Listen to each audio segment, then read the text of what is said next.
ग्रोविश channel में स्वागत है। नमस्कार। आज हम ग्रेग मैक्यून की किताब essentialism the discipline pursuit of less पर थोड़ी गहराई से बात करने वाले हैं। हाँ, बिल्कुल। ये किताब इस बारे में है कि कैसे कम चीजों पर ध्यान लगाकर ज्यादा हासिल किया जाए। सही।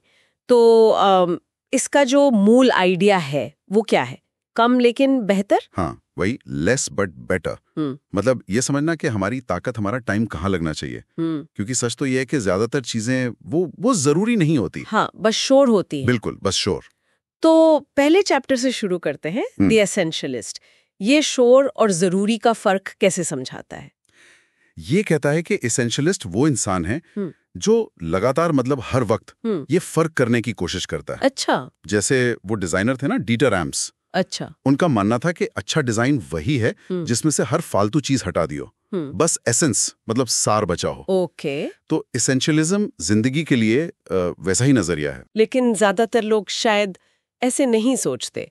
ये जो नॉन एसेंशियलिस्ट वाली बात है, ये बस डिसिप्लिन की कमी है या कुछ और? नहीं, ये अक्सर बाहरी दबाव से आता है। मतलब सबको खुश रखने का प्रेशर, हर चीज को हाँ कहने की आदत। हाँ। और नतीजा बिखराव, टेंशन और काम की क्वालिटी भी वो गिर जाती है। लेखक ने अपना एक काफी कड़वा अनुभव शेयर किया है। हाँ, मैंने पढ़ा। वो जब उनकी बेटी का जन्म हुआ था। हाँ, वही। वो अपनी पत्नी और बच्ची को हॉस्पिटल में छोड़कर एक क्लाइंट मीटिंग के लिए चले गए। सोचा कि ये जरूरी है, और मीटिंग बेकार गई और उन्हें लगा कि उन्होंने जिंदगी का सबसे जरूरी पल वो खो दिया।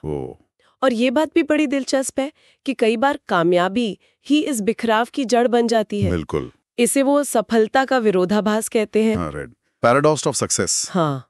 सफलता से ज्यादा मौके आते हैं, ज्यादा डिमांड, और अगर हम सावधान ना रहें तो यही चीजें हमें अपने असली मकसद से भटका देती हैं।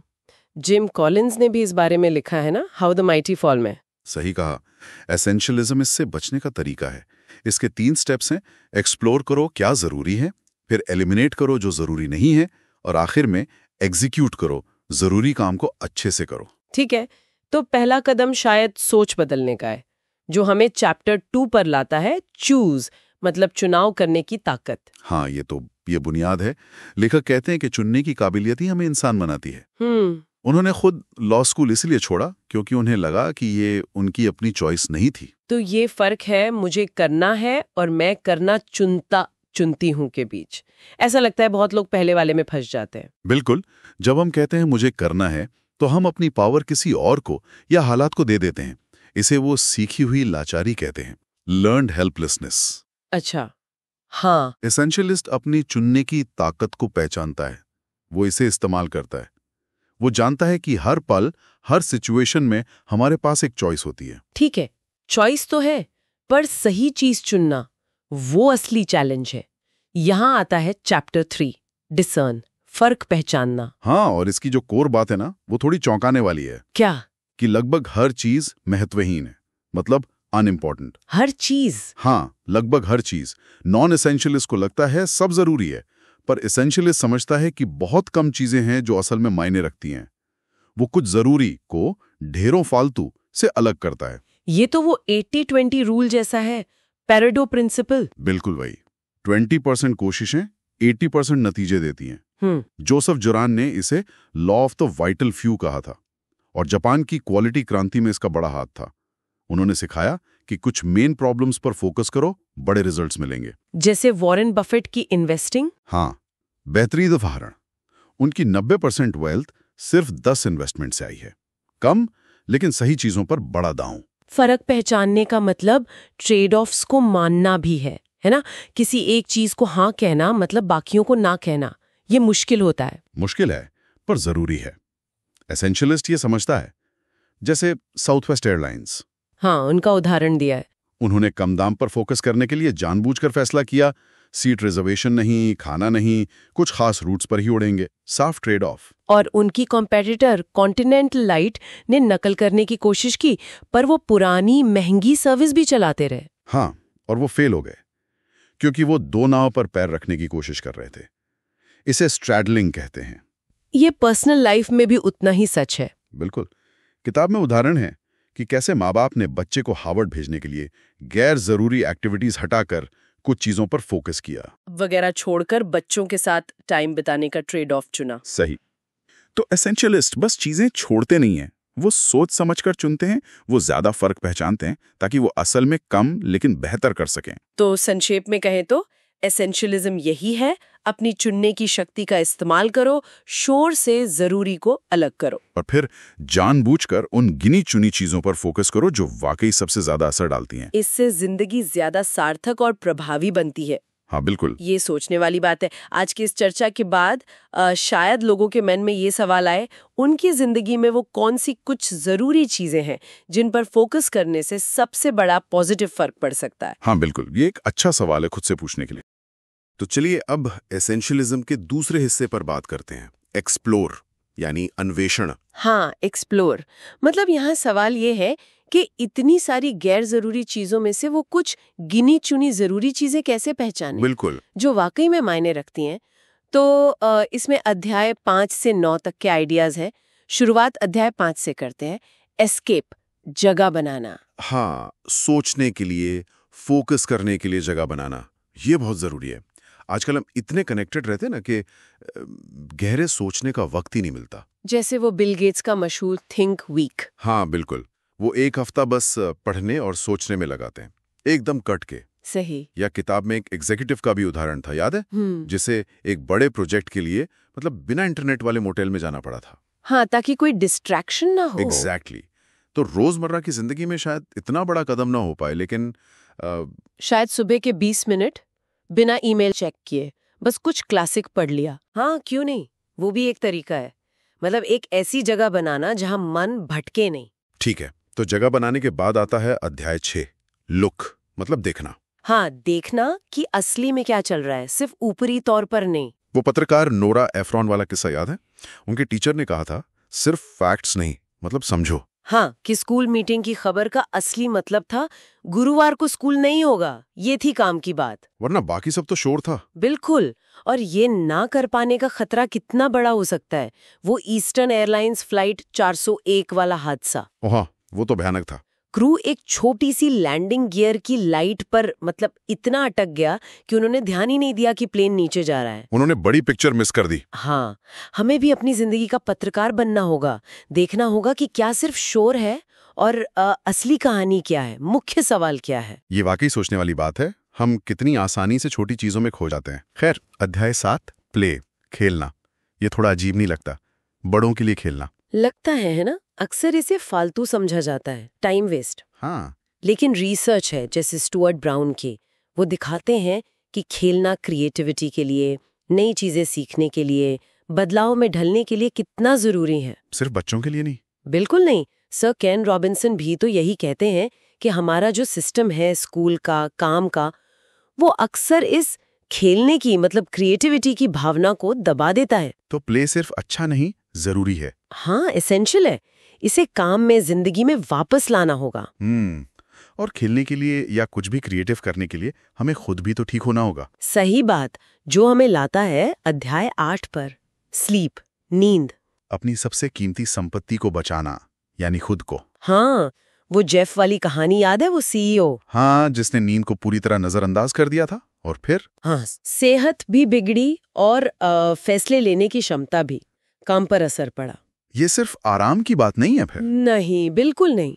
ये परफॉर्मेंस के लिए क्रिटिकल है। एक स्टडी थी वायलिन वादकों पर। उसमें पाया गया कि जो बेस्ट वादक थे उनमें और बाकियों में दूसरा सबसे बड़ा फर्क नींद का था। अच्छा, कितना सोते थे वो? औसतन 8.6 घंटे। नींद आपके दिमाग को कंसोलिडेट करने में मदद करती है, जो आपने सीखा है, फोकस बढ़ाती है। तो ये एक इन्वेस्टमेंट है, खर्चा नहीं। बिल्कुल, जरूरी निवेश। ठीक है, तो हमने जगह बनाई, देखा, खेला, सोए। अब आता है चुनना। अध्याय 9, सिलेक्ट। हाँ, और यहाँ नियम थोड़ा सख्त है। वो वाला, अगर ये क्लियर हाँ नहीं है तो ये क्लियर ना है। एग्जैक्टली, सुनने में शायद थोड़ा हार्श लगे। हाँ, लगता तो है। लेकिन सोचो, वित्सो कंपनी का उदाहरण है। उन्होंने दशकों तक सिर्फ एक शेल्विंग सिस्टम बेचा, फोकस, सिर्फ एक प्रोडक्ट पर। हाँ, और उनकी हायरिंग प्रोसेस भी वैसी है, बहुत सिलेक्टिव। वो कहते हैं कि गलत इंसान को जल्दी में रखने से अच्छा है कम लोगों के साथ काम करें। तो हमें भी मौकों को ऐसे ही परखना चाहिए, ऊंचे स्टैंडर्ड्स पर। हाँ, वो 90% रूल मदद कर सकता है।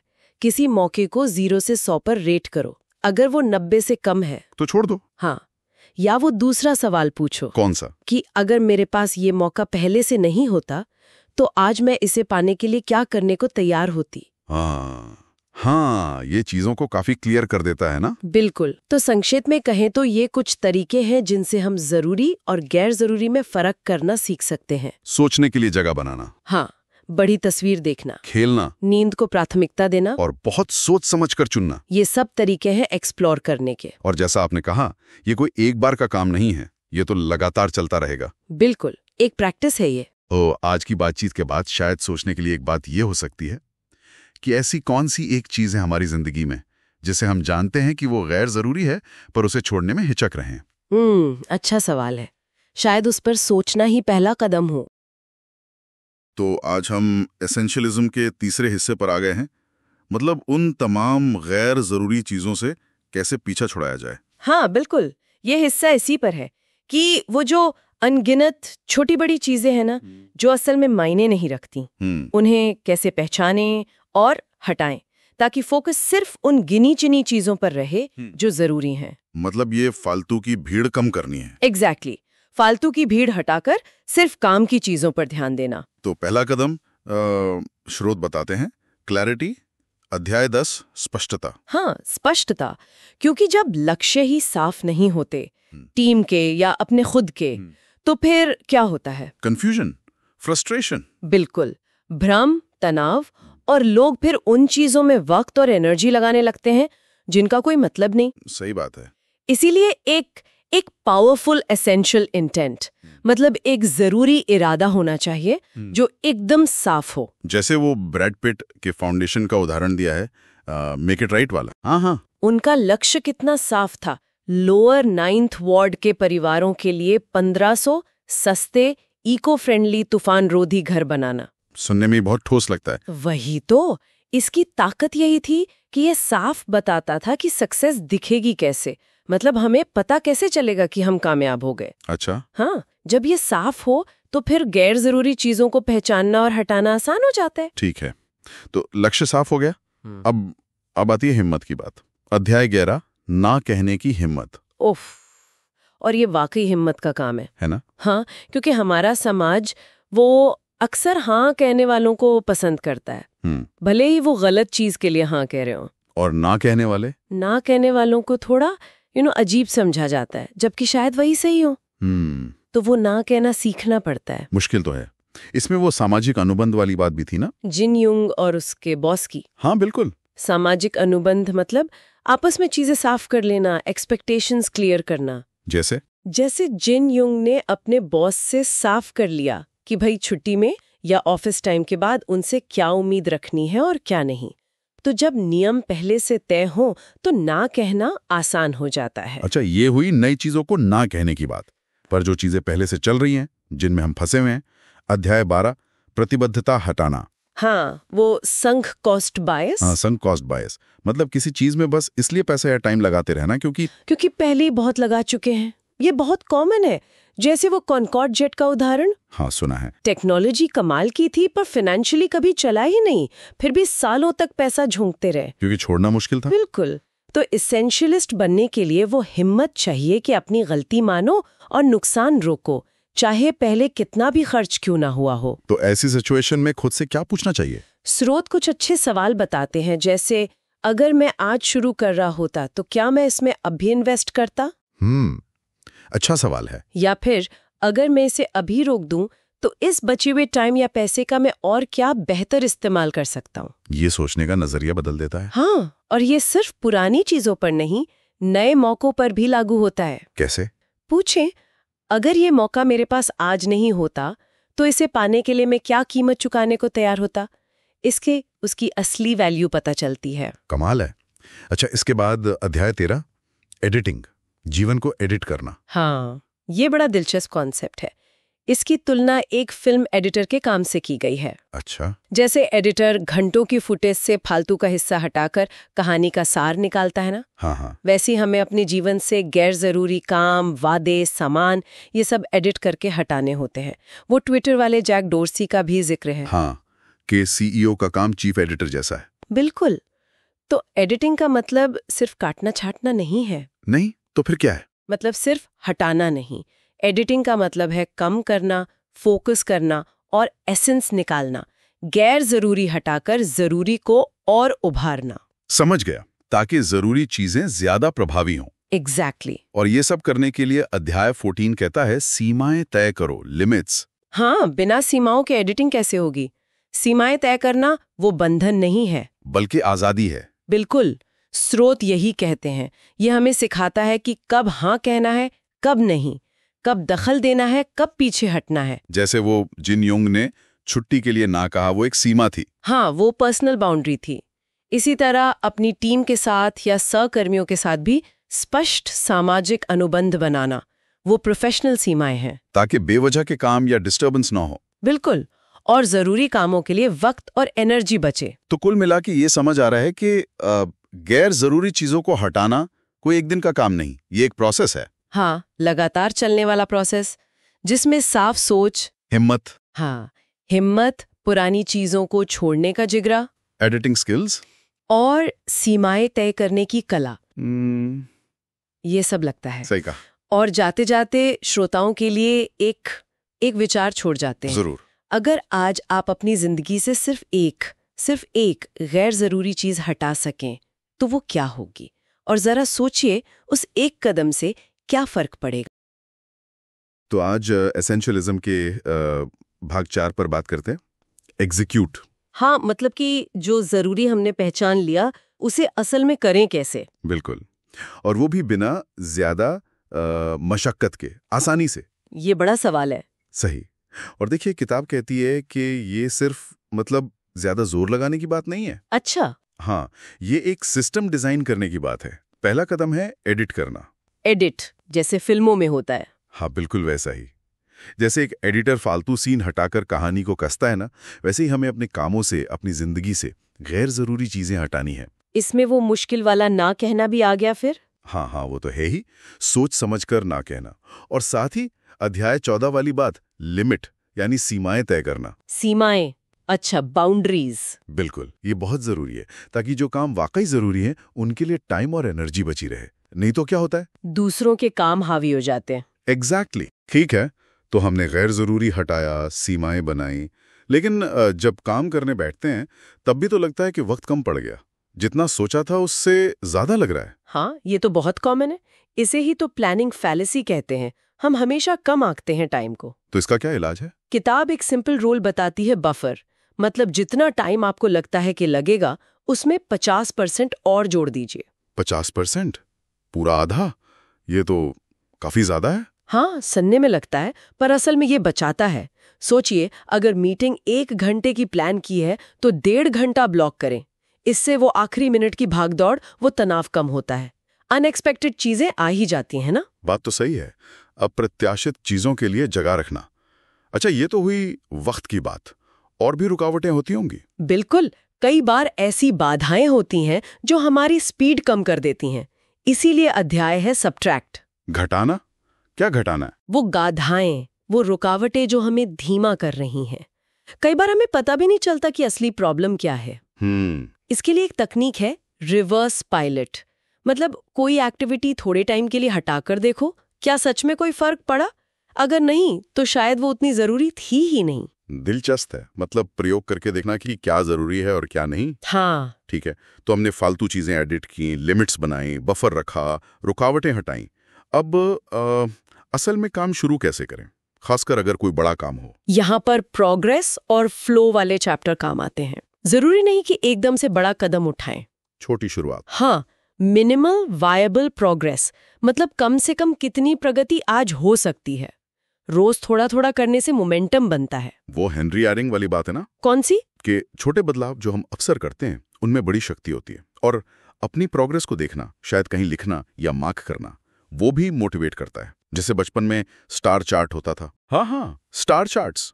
और फ्लो का क्या मतलब है यहाँ? फ्लो मतलब रूटीन की ताकत, जैसे माइकल फेल्प्स का उदाहरण दिया है किताब में। हाँ, उनका वो प्री रेस रूटीन। बिल्कुल, इतना पक्का रूटीन था कि मुश्किल चीजें भी लगभग ऑटोमेटिक हो जाती थीं। जब हम कोई चीज बार बार करते हैं तो दिमाग में उसके लिए रास्ते बन जाते हैं, वो आसान लगने लगती है, आदत बन जाती है। हाँ, और आदत का वो पूरा चक्र समझना, संकेत, रूटीन, इनाम। अगर कोई बुरी आदत बदलनी है या अच्छी बनानी है तो इसी चक्र पर काम करना होता है। ये सब सही है, पर आजकल ध्यान बनाए रखना, फोकस रखना, वो अपने आप में एक बहुत बड़ा चैलेंज है। बिल्कुल है। इसीलिए अध्याय 19 फोकस पर है, वर्तमान में रहना, अभी में जीना। हाँ, वो सवाल पूछना, अभी इस पल में सबसे जरूरी क्या है? WIN, What's important now? WIN, अच्छा ये। और वो ग्रीक वाले 2 शब्द याद हैं, क्रोनोस और काइरोस। हाँ, क्रोनोस मतलब घड़ी का समय, और काइरोस वो सही समय है ना, जब आप पूरी तरह उस पल में होते हैं। एग्जैक्टली। किताब कहती है कि भविष्य की चिंताओं को दिमाग से निकालकर कहीं लिख लेने से आप वर्तमान पर, काइरोस पर बेहतर फोकस कर पाते हैं। ठीक है। और फिर आता है आखिरी अध्याय B, यानी होना। ये सिर्फ काम करने से ज्यादा है। हाँ, ये एसेंशियलिज्म का सार है एक तरह से। ये सिर्फ कम चीजें करना नहीं है, ये सही चीजें करना है, एक मतलब वाला जीवन जीना है, उच्चतम योगदान देना। जैसे गांधी जी का उदाहरण दिया है। हाँ, उन्होंने अपने एक बड़े लक्ष्य के लिए कितनी ही चीजों को ना कहा, हटाया। ये वो एसेंशियल जीने की अवस्था है। तो कुल मिलाकर एसेंशियलिज्म का ये एग्जीक्यूट वाला भाग कहता है कि जरूरी काम को आसान बनाने का तरीका ज्यादा मेहनत करना नहीं है, बल्कि स्मार्ट सिस्टम बनाना है। हाँ, एडिट करना, लिमिट्स बनाना, बफर रखना, छोटी प्रोग्रेस करना, रूटीन बनाना, फोकस करना। ये सब सिस्टम्स हैं जो इरादे को असलियत में बदलते हैं। बिल्कुल, और वो भी जैसा आपने शुरू में कहा, बिना ज्यादा जोर लगाए, लगभग सहजता से। तो सोचने वाली बात ये रह जाती है कि ऐसी कौन सी एक छोटी सी आदत या शायद एक छोटा सा बफर है जिसे कोई आजमा सकता है। हाँ, जिससे उसका जो सबसे जरूरी काम है वो थोड़ा सा, शायद थोड़ा सा ही सही, पर हल्का महसूस होने लगे। तो पहला अध्याय एसेंशियलिस्ट का तरीका वो इसी बात पर जोर देता है कि कैसे गैर जरूरी चीजों के वो जो शोर होता है उससे जरूरी चीजों को पहचाने। और दिलचस्प बात यह है कि कई बार सफलता ही हमें भटका देती है, हम और ज्यादा करने लगते हैं, जबकि हमें कम लेकिन बेहतर पर फोकस करना चाहिए। मतलब एक सिस्टम बनाना जरूरी है इसके लिए। और ये करने के लिए हमें अपनी शक्ति, अपनी एजेंसी पहचाननी होगी, है ना? जैसे अध्याय 2 चुनाव कहता है। हाँ, ये बहुत बहुत महत्वपूर्ण है। वो मुझे ये करना है वाली मजबूरी की सोच से निकलना है और मैं इसे करना चुनती हूँ वाली मानसिकता अपनानी है। ये पावर हमें किसी और को नहीं देनी चाहिए। असली शक्ति इसी चुनाव में है कि ये मेरा फैसला है। सही बात है, लेकिन चुनना तब आसान होता है जब पता हो कि क्या वाकई जरूरी है और क्या सिर्फ शोर है। अध्याय 3 इसी अंतर पहचानने की बात करता है। बिल्कुल सही। इसका जो मूल विचार है वो पेरेटो सिद्धांत जैसा ही है, जिसे हम 80-20 नियम भी कहते हैं। मतलब हमारे लगभग 80% नतीजे सिर्फ 20% कामों से आते हैं, तो ज्यादातर चीजें असल में उतनी जरूरी नहीं होती। एसेंशियलिज्म कहता है कि अपनी एनर्जी सिर्फ उन गिनी चुनी सबसे जरूरी चीजों पर लगाओ। अच्छा, और जब हम कुछ चुनते हैं तो जाहिर है कुछ छोड़ना भी पड़ता है। अध्याय 4 समझौते यानी ट्रेड ऑफ्स के बारे में है। हाँ, और ये जीवन की सच्चाई है जिसे हमें स्वीकार करना होगा। हर हाँ का मतलब किसी दूसरी चीज के लिए ना होता ही है, चाहे हम ये सोचें या ना सोचें। जरूरी ये है कि हम ये चुनाव जानबूझकर करें, सोच समझकर। ऐसा ना हो कि बस डिफॉल्ट रूप से चीजों में उलझते चले जाएं। इस सब के लिए सोचने का, थोड़ा ठहरने का समय और जगह चाहिए। अध्याय 5 एस्केप यानी थोड़ी जगह बनाने की बात करता है। बिल्कुल, इसका मतलब है जानबूझकर समय निकालना, सोचने के लिए, ध्यान लगाने के लिए, पढ़ने के लिए। जैसे बिल गेट्स अपने थिंक वीक के लिए मशहूर है, वो जरूरी है। रोजाना कुछ मिनट अकेले में सोचना या पढ़ना भी दिमाग को साफ करने में मदद करता है। और सिर्फ समय निकालना काफी नहीं, हमें सही चीजों पर ध्यान देना सीखना होगा। अध्याय 6 देखना इसी बारे में। हाँ, मतलब सिर्फ जानकारी इकट्ठा करना नहीं, बल्कि उसके पीछे का असल मतलब समझना। जो इतना सारा डेटा और इन्फॉर्मेशन है, उसमें खोने के बजाय बड़ी तस्वीर देखना। इसमें जर्नलिंग यानी अपने विचार लिखना या सही सवाल पूछकर स्थिति को और स्पष्ट करना, ये सब मदद करता है। मुझे ये दिलचस्प लगा कि अध्याय 7 खेल को भी जरूरी मानता है। अक्सर हम इसे काम का उल्टा समझते हैं। हाँ, और ये बहुत बड़ी गलतफहमी है। खेल सिर्फ बच्चों के लिए नहीं है। खेल हमारी क्रिएटिविटी, नई सोच और प्रॉब्लम सॉल्विंग की क्षमता को बढ़ाता है, स्ट्रेस भी कम करता है। तो इसे काम और जीवन दोनों में थोड़ी जगह देना फायदेमंद है। ये अपने आप में जरूरी है। और शरीर और दिमाग के लिए एक और बहुत जरूरी चीज है नींद। अध्याय 8 इसे हमारी सबसे बड़ी संपत्ति कहता है और इसकी रक्षा करनी ही चाहिए।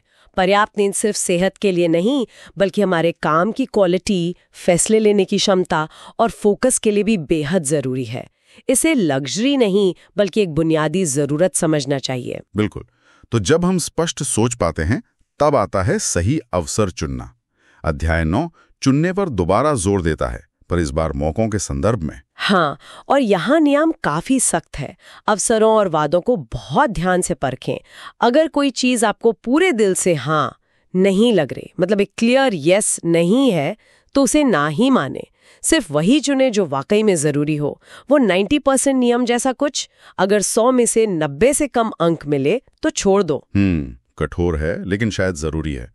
और चुने हुए काम को सही दिशा देने के लिए अध्याय 10 स्पष्ट करने की बात करता है, खासकर आवश्यक इरादा, एसेंशियल इंटेंट बनाने की। ये क्या है?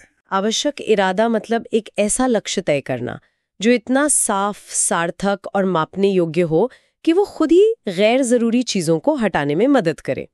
जब पूरी टीम को या हमें खुद को पता हो कि सबसे जरूरी क्या है, तो कंफ्यूजन और स्ट्रेस कम होता है और वाकई महत्वपूर्ण सफलता मिलती है। लेकिन क्या हो अगर हम गलत रास्ते पर निकल पड़े? कोई कमिटमेंट कर ली जो अब सही नहीं लग रही?